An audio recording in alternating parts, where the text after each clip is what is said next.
Alright, we're going to this rally for Stephen Clark.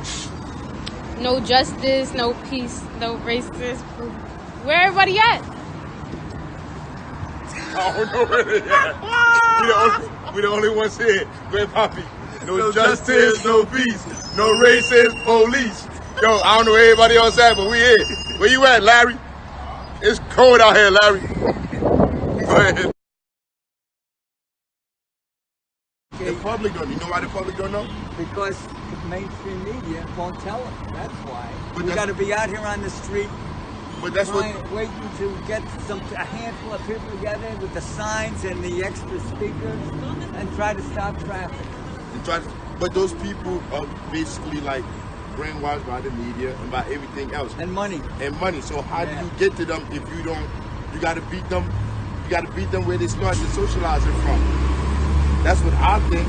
We were talking about like beating them by where they socialize. They socialize them through school, through the media, through all the different. They own the school. They own everything. So like. And then when that wasn't good enough, there's Larry right here. Oh, bro, Larry.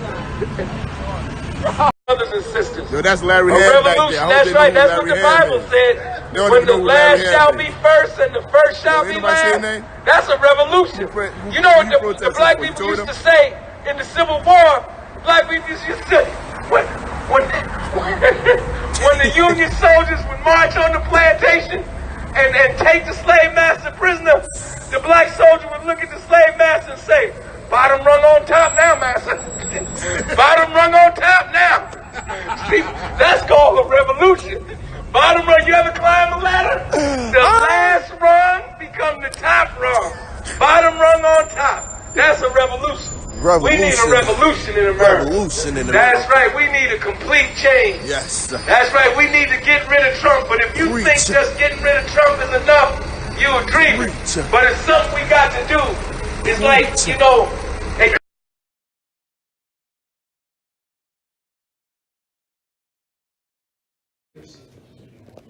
our team started July 12th of 2016. We are approaching the 30-year anniversary. The consent decree sets forth what the data requirements are. And the consent decree requires that these data systems be implemented by Newark so that information can come out of these data systems. And Newark has to comply with it. Now, the consent decree doesn't say you shall do it in 12 months because these data systems are complex. And you don't want to have artificial deadlines that require people to buy substandard equipment. I can tell you that Newark is proceeding in the right manner to upgrade their data systems. They did the first thing right. They hired a consultant to say, what is it we should have, what is it that we have, and how do we fix it? The consultant has delivered a report. The consultant has also given a briefing to NPD. Now Newark has to go to the next step. It has to hire new people to develop the data systems, and then it has to buy the equipment. So those are the steps that do is make a recommendation to include a section in the policy that's being developed right now. But so the problem with that that story is that it's being subjectively enforced. Right. Okay? And the problem is, it depends on who is sitting in the chair at that time. I mean, who's chairing the meeting? Who's chairing the meeting? Yeah. The word and the First Amendment allows for words to be used, okay? There was a gentleman who was in West Orange who the entire time of his meeting kept his middle finger up. And he was banned from the West Orange Council meetings. The ACLU brought him back and said he had the right to keep his finger up if he attempted to do so. If he wanted to do that, was his First Amendment. So if a word damn or ass is used in the city council chambers now, you're automatically escorted out. That is a breach of the First Amendment because the language that you use may be offensive to the person sitting there because they may not want to hear it. But the police are the ones being utilized to enforce the silencing and the trampling over people's First Amendment rights.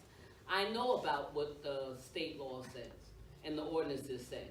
But you cannot arbitrarily start off by intimidating people by having a show of force, okay? That's number one.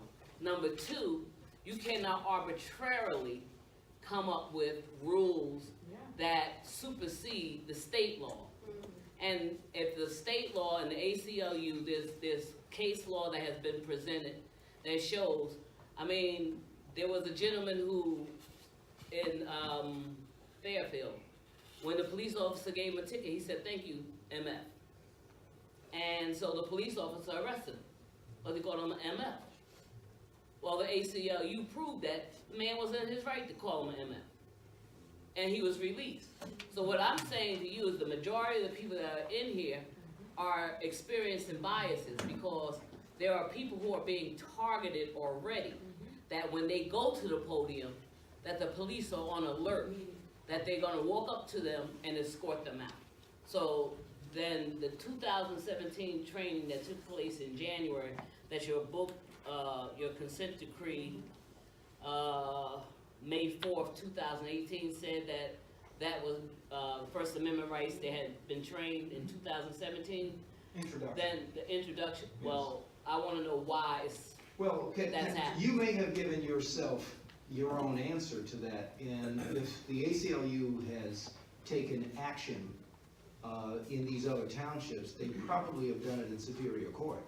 That may be what you have to do here. Someone may have to. Civically, Yes. I believe we, the citizens, the taxpayers, fund the police department and all the other civic institutions, right? Yes. We fund them. Yes. It comes from When- public money, if that's what you mean. All our money. So they really owe allegiance to us, the citizens. But that's not what I see when I walk through City Hall, the police department, or my interaction with the police. I have it on record, on recording. It's recorded with audio, where the police tell me they're not responsible to us. They're responsible to the judges. I have a recording with the judge with 2 police officers writing summonses and tickets to me that wasn't warranted. I have them on recorded, and the judge telling me I cannot record. We're talking. You can't record where. I can record them outside, ticketing me, whatever behavior they exhibited, I couldn't record. You can. I can't, but that judge should be punished for that. Those police officers should be held accountable. The institutions that we're grooming, that we're proud, that we're paying our tax dollars into, are not working for us. That is what you're supposed to be a monitor here, to be oversight over, because these things are not working for us. Well, we're not monitoring the court. No, we're monitoring the police. The police are the one that wrote the summonses, which the Supreme Court said were illegal, like a week or a month ago, excessive fines. Right now at this moment, they told our car, the judge threw away the ticket, but I have to pay Denty's brother like $600 to get my vehicle back that I'm still paying the car dealership for. I'm not a lawyer, but that just feels wrong to me. And I heard you say earlier, when they take your property, they're supposed to give it back. They said they took it for investigation, they took it for whatever. The police is mocking me when I go to the police. This is this year, 2-3 weeks ago. Is mocking me, telling me I can't get my car back till I pay a private company, Denty's, $600 to receive my property back. That seemed like theft to me. That seemed like stealing. I'm not the only one. They told everybody car in the city, and the police is riding along with them. I need to know how these institutions, I don't want to hear about the meetings, the low educational powwow they're having, low scenarios. What is institutionally done for these people to understand they owe their allegiance to us, the taxpayers? Because I think we pay you too. If you're the monitor, ain't no private business paying you, no private companies paying you. We're all paying for every institution in this community, but it don't work for us. That's why you're here to monitor what we've been screaming for 20, 30, 40 years is going on. How do we get accountability for these things? And we still need our vehicle back. They still have our vehicle. I don't have a law degree to go find out how to sue people, to be able to get our stuff back, because that's all I really have. I got to go to court for those tickets that they wrote last week. And I got them on video. I'm waiting for you to say, I want to see these videos so something can be done about this stuff. But we have no accountability, nobody to go speak to when we're being oppressed. And the police, you say the camera. Yo, they shoot us on camera, brother. Like, speaking plain, whatever you said, Malcolm said, they're killing us on camera. Yo, that officer stood in front of me. He told me his camera was on, and he still threw my registration form back in the car at me and told me it was expired. When it wasn't expired, I still have it. This was 2 weeks ago. But now I have to go to court and go pay all these tickets that I don't have the money for. And they're still holding my vehicle. Who do I go to see? I'm going to give you someone in this room to go see. And how do we deal with those institutions and make sure they work for us? Because like we keep hearing about people coming in to come deal with them, to come talk to them. Yo, nobody ever listens to our voice. Sir, like, one second, second, because you're going to be going. I'm never going to get to speak to you again. Well, you will. You're Peter Harvey. You're big time. If you come to future meetings, Yo, I never talked to you before. I got other stuff. I got a life. I'm saying you're going to be going after this meeting. I never see you again. Yo, we need to understand how to get these institutions to work for us, because the police in the video say they don't work for us. May I give you a suggestion? Yes, sir. Talk to one of the officers here after the meeting and explain the facts of your situation and see if you can get some help. And if they still have my car in the Well, next meeting, talk to you again? Yes. See. If they have your car at the next meeting, we'll talk again. Yes, sir. Hello, my name is Zaire. Yes.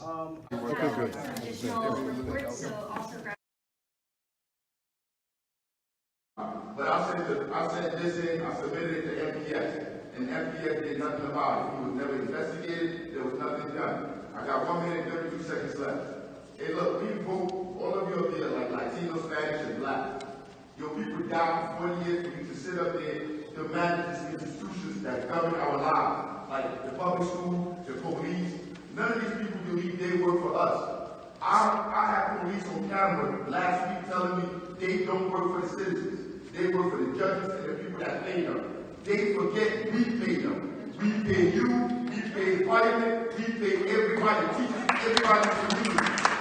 And it is clear that our concerns are not being met. Nobody cares about what we deal with on a day-to-day basis. So our concerns don't get met. I was going to read the whole thing. I didn't prepare to say this other stuff, man. But from the police down, something has to be done, or people will not go vote. That's why there's voter apathy. That's why people don't show up to vote. Because when we put people in office, I'm talking right now, like, when we put people in office, they don't do their job. And this is a struggle. My family's right there. My family worked for some of you up there to get you elected. We didn't ask for no money. We worked for free. We came and volunteered our time. And now when you people are in office, when Roger Leone is in office, and we bring complaints, we are being ignored. Yes, sir. I mean, this is white supremacy. The curriculum is white supremacy. Everything is white supremacy. What is the purpose of having elected officials if this is what we're going to get? And thank you for your time.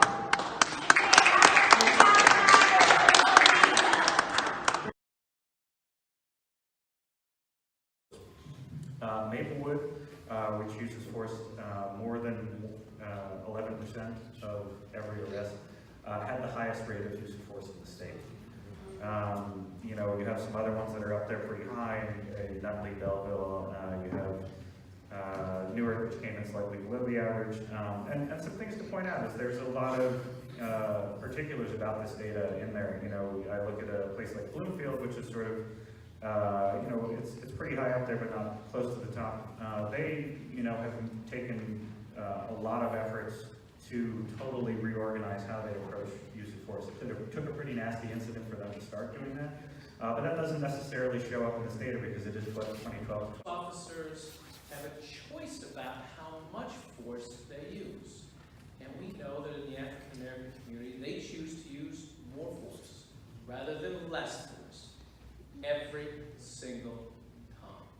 And we know that it doesn't even have to do with poverty, because if you're a black person in a rich community, you're just as likely to get beaten as if you're a black person in a poor community. How do we make this stop? How do we make this better? The only answer is accountability. And the police had enough time to police the police. So it's time for us to take some of that power back, because remember, we've given them the authority to police us.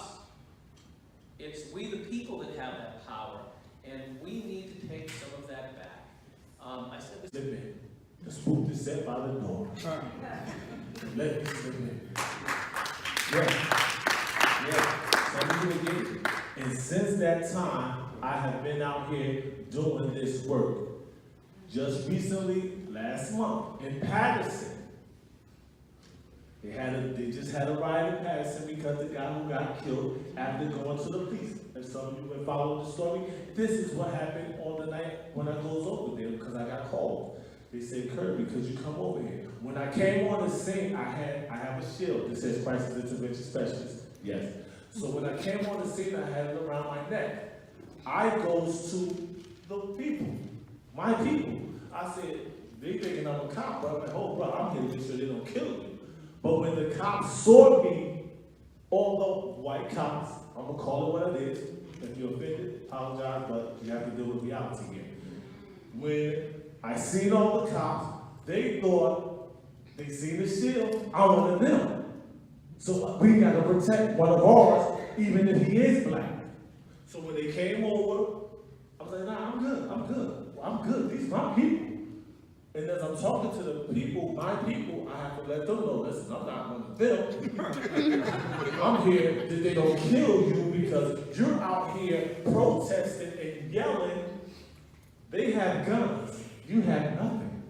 What? Is that not insane? So as it goes on, I goes into City Hall. I goes in, they don't know who. Once again, nobody know who you are until you open your mouth. I goes to City Hall. They must have thought I was Internal Affairs or someone else.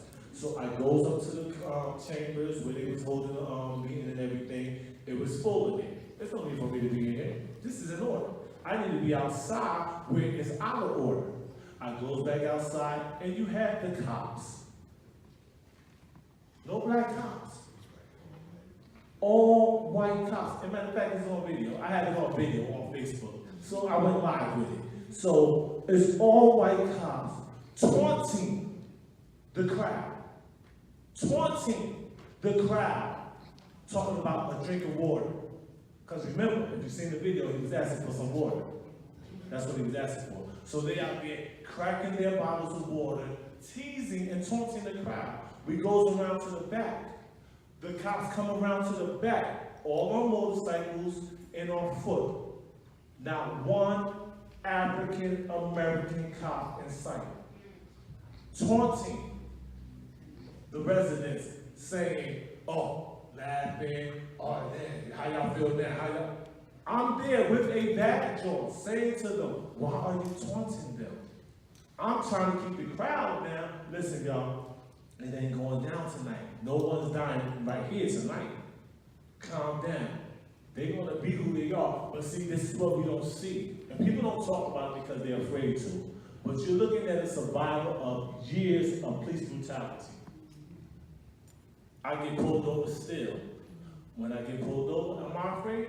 Yeah, I'm afraid. I'm damn sure afraid. And I'm going to continue to be afraid because as long as I'm black in America, I know what it's headed for. And it's sad that the mentality of the police had even trickled over to the African Americans. To fit in, they do the same thing. They fit in with the mentality of what they were trained. Not who they are, what they were trained to do when they respond to an African American young boy or girl. Because they have to. Okay. About 3 years ago, police raided First Street. So they came into my apartment, took me out half naked in front of my kids. My kids are right there. And took me, they rounded about 50 females. People, grandmothers, aunts, daughters, and we're all in one cell. And they say the reason why they came and got me because I had a New Jersey transit ticket from 5 years ago that I didn't pay. Somebody's grandmother that was in the same cell with me, she was from Africa. They locked her up because 30 years ago, somebody used her license, her car in her name, and she wasn't aware of. But the main reason the cops rounded us up because there was a murder they was trying to solve, and they wasn't getting any leeway. So I'm saying all this to say that, I'm nervous. But I was traumatized, and I'm sure my kids were traumatized as well. I mean, they took my boyfriend, well, my husband out too, half naked. Because he wasn't gonna let me go alone. It's just, it's not even the use of force. I mean, it's really police brutality. It scars people. Like, my kids had to see me dragged out early in the morning. They were screaming and crying. They may not process it now, but I think the way trauma works, it catches up to you later on in life. And you don't understand why you're doing the things you're doing, or why these things are happening to you. But yeah, something needs to be done. And that bill, what is it? If the cops kill somebody, they do an independent investigation, it shouldn't have to wait for that. That's right. Because we're traumatized every day.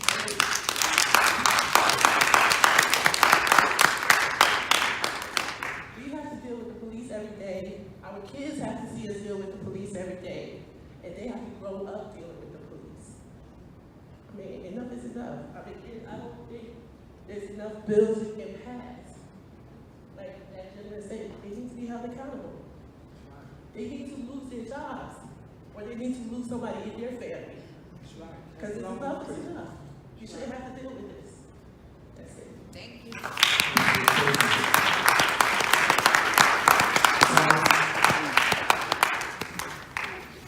Good evening, everybody. The first time I had an altercation with the police, I think I was about 16 or 17. I was at DMV. And I went to get an ID, and I think my birth certificate was kind of quick. It was old, and it kind of run down. And the clerk wouldn't take it. The lady at the table wouldn't take it, because I had to have all those 6 points. So we got into a confrontation back and forth, and she called the police. And when the cop got there, I was 16, 17. But at that point in my life, I always heard people say, like, man, F the police, F the police. I never really understood why they said that.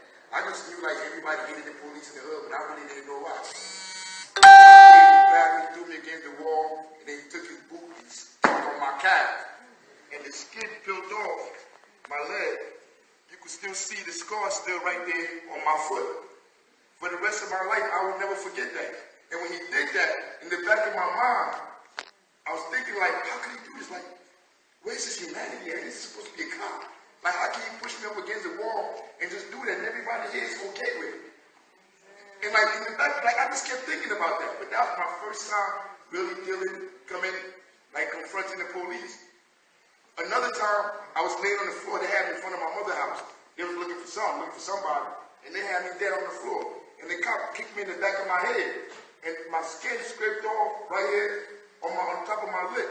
That scar is still there. And all those moments just kept in the back of my mind. I always questioned, like, how can the police do this? They're supposed to protect and serve. You know, they were always the good guys in the movies. Like, it was bugging me. And every altercation I had after that, even when I went to prison, and I saw them drop an oxygen tank on this old man's head that needed oxygen. I was looking at my cell door, and I saw them come over there. They were supposed to be helping him. And the CEO dropped the oxygen tank on his head. And he died. Nobody ever asked a question. Nothing was ever done. None of that. When I walked out of prison, I went back to school. I said, what subject am I going to take that's going to teach me about the world? I don't care about money. I went into sociology. Out of prison, I went back to school. I said, what subject am I going to take that's going to teach me about the world? I don't care about money. I went into sociology and history. The institutions are the problem. It is all police are corrupt. Because, like, all police are corrupt. There's no good cops. The institution criminalizes black people for money.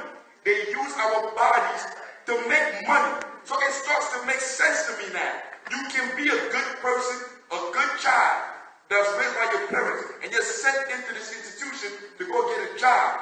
And they brainwash you to think us that pay your taxes, your bills, that pay for you to be a man, a correctional officer, they look at us like we're nothing.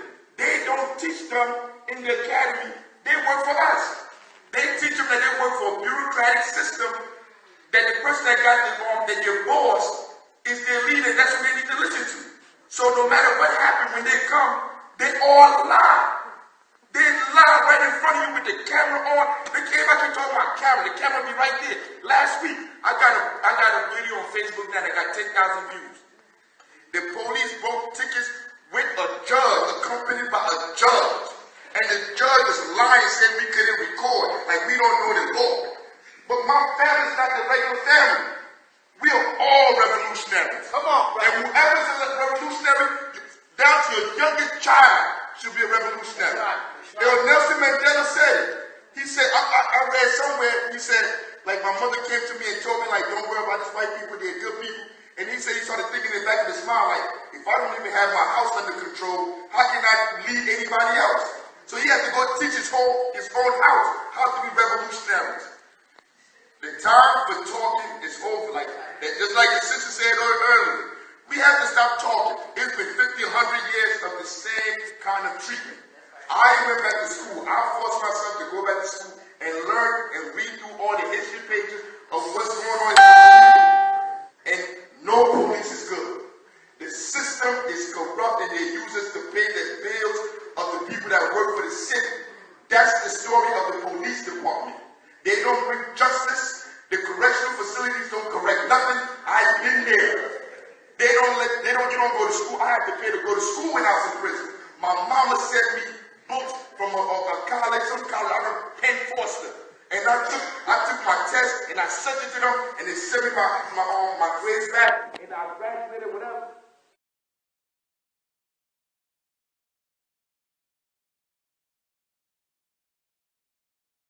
Social justice, People's Organization for Progress. Most of all, let's give a round of applause to our host church, the pastor of this church, Reverend Jones, Bethany Baptist Church congregation.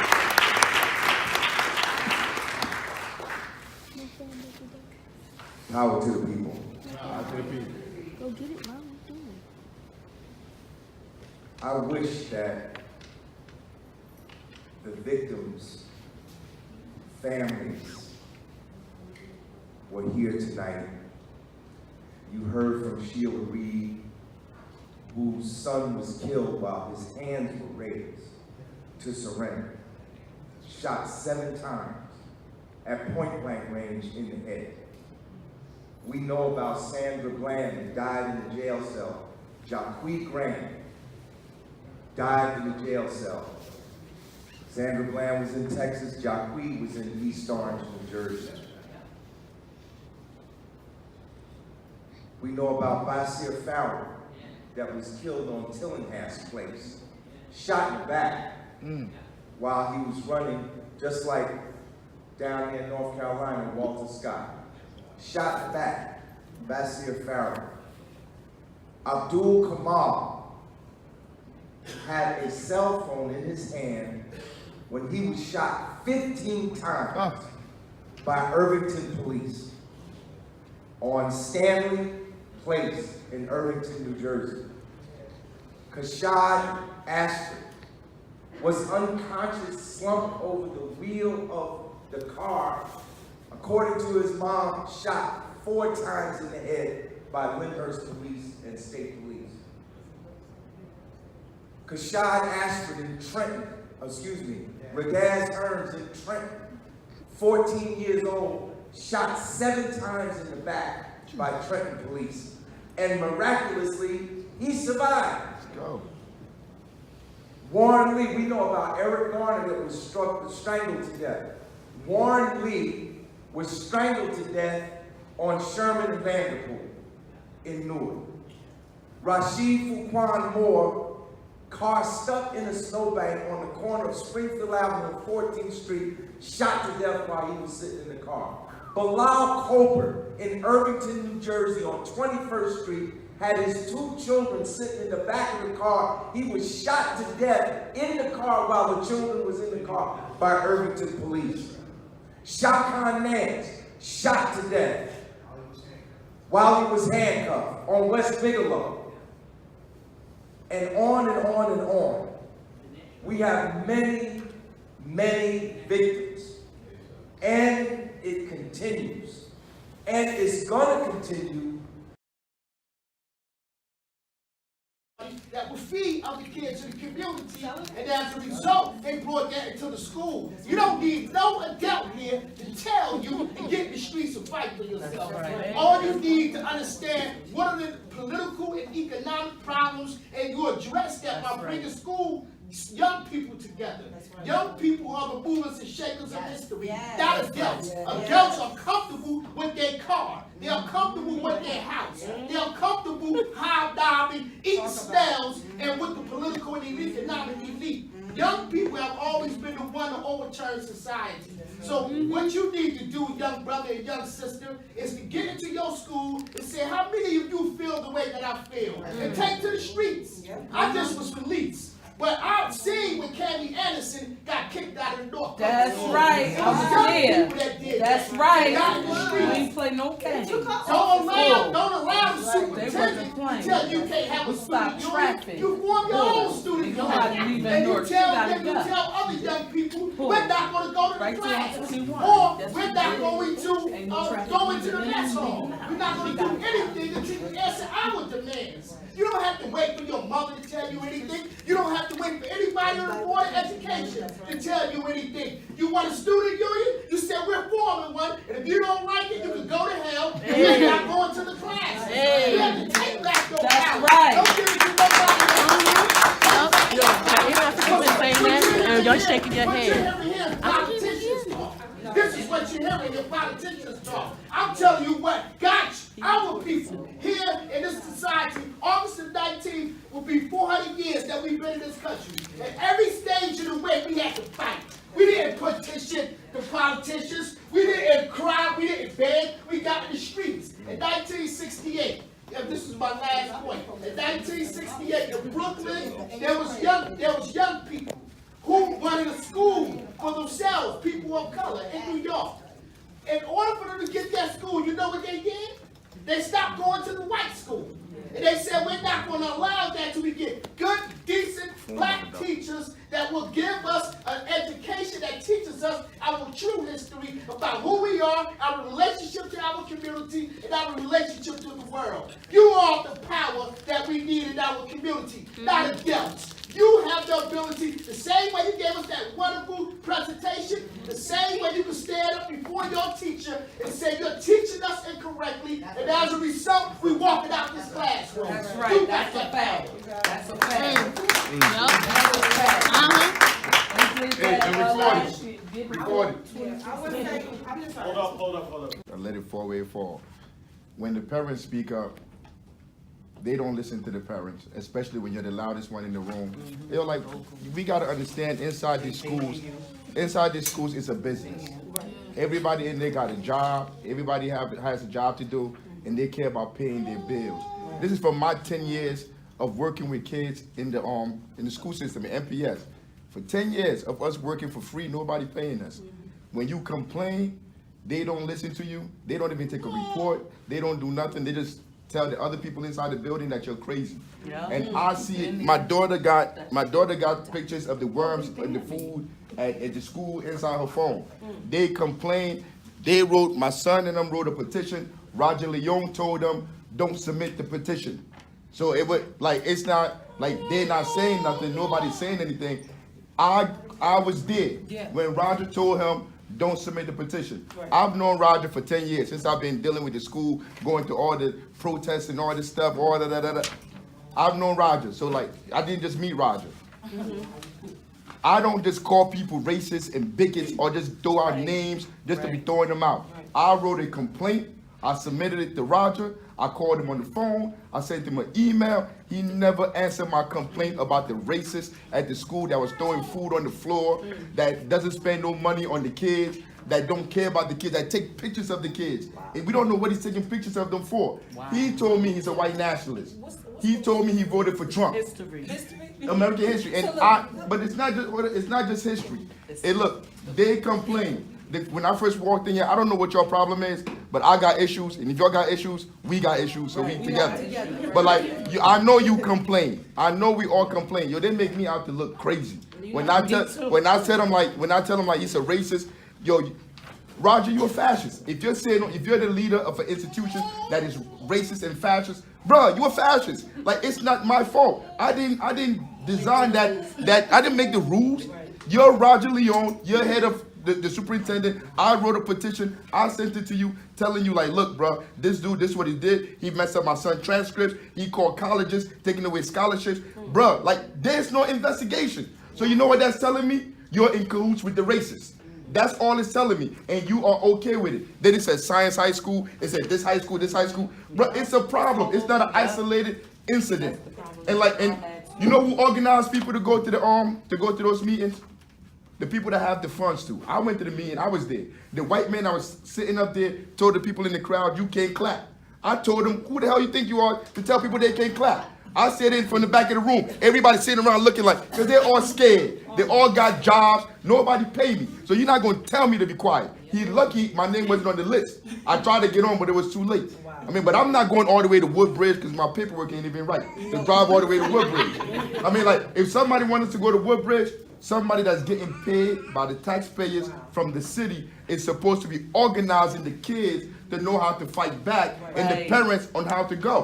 This is how this thing works. This is not what Africa made up. This is what it says in organizing and how societies transform themselves. I had to go back to school to learn it. Nobody's organizing everybody. Everybody's making money off our ignorance, and so we just wallow in our oppression. I have no money. If I had money, I'll be at the school organizing y'all, get everybody together, get in the bus. Man, I barely got a pot to fish in the window to throw it out of. So I go, I take my shoes with a hole in it, I put my same black pants on that I clean off every day, and I go down there with my same coat for the last 10 years, and I sit there with my little hat on to look presentable. But I can't afford to be in that space, and they don't respect me, because they know I can't sue because I don't have no money. So what I'm going to have to do now? Now I got to go to law school to go learn how to sue people. Yo, it's crazy. I mean, but when you don't have no money, you're nobody in this society. And as soon as y'all learn that, y'all understand that, we gonna be better. And if y'all fighting, keep fighting. I told them to put civics in American history. I went to the school board. You know what they did? They got all the kids together the next week. They had one civic class. What did they call the class? They got the kids together and had one civic class, and it's over. No more civics. Your civics is how you understand how you're governed. How the society works. If you don't teach the parents, you don't teach the kids, then you tell the kids like, hey, you should go fight for your rights. They don't know how to fight for their rights. All the kids are looking around like, I don't want to get in trouble. If I put this online, is the teacher gonna give me an F? I got it on recording where the racist teacher said, I will fail you. He told the kid, he's talking to a kid. I told the kid, every time you're around that placard, record him. Boy went to school, the teacher, they called him, they had a meeting. They tried to threaten him. It was like 3 of them inside of a meeting. Boy had his phone on record. The white man told him, I don't care what you do, whatever you say, I'm in control. I have the power. This administrators don't care. So whatever y'all need, but my story going to the Huffington Post. I mean, like, you gotta get in touch with media. You gotta talk to all these people. I'm talking to people, and my story gonna get out there. But I'm the only person in the room that's always screaming. So I look like the crazy man. So whatever y'all with, I'm with it. So we have a disagreement, then I ain't with it no more. But like, I'm with y'all. It's not, it's whatever. Take it to the higher chain. Take it to the higher chain, it's like, oh, I can't do nothing. We have a white supremacist at American History High School that we've been complaining about forever now. Coach Jeff Treveskis. They run the work. We put that all on Facebook. We contacted the superintendent, we contacted the principal, we contacted whoever we needed to contact. That man is still there. It's not that he's just a white supremacist. He uses his power to affect me and my family. So I understand where these kids are coming from. They could get together and have a protest or whatnot, but if you don't have the ears for them to listen to them, it's like all for naught. We need support from NPS. NPS needs to show that they really care about these students and to show that they have to support them. Like, But that's all I have to say. Like, it's not just science.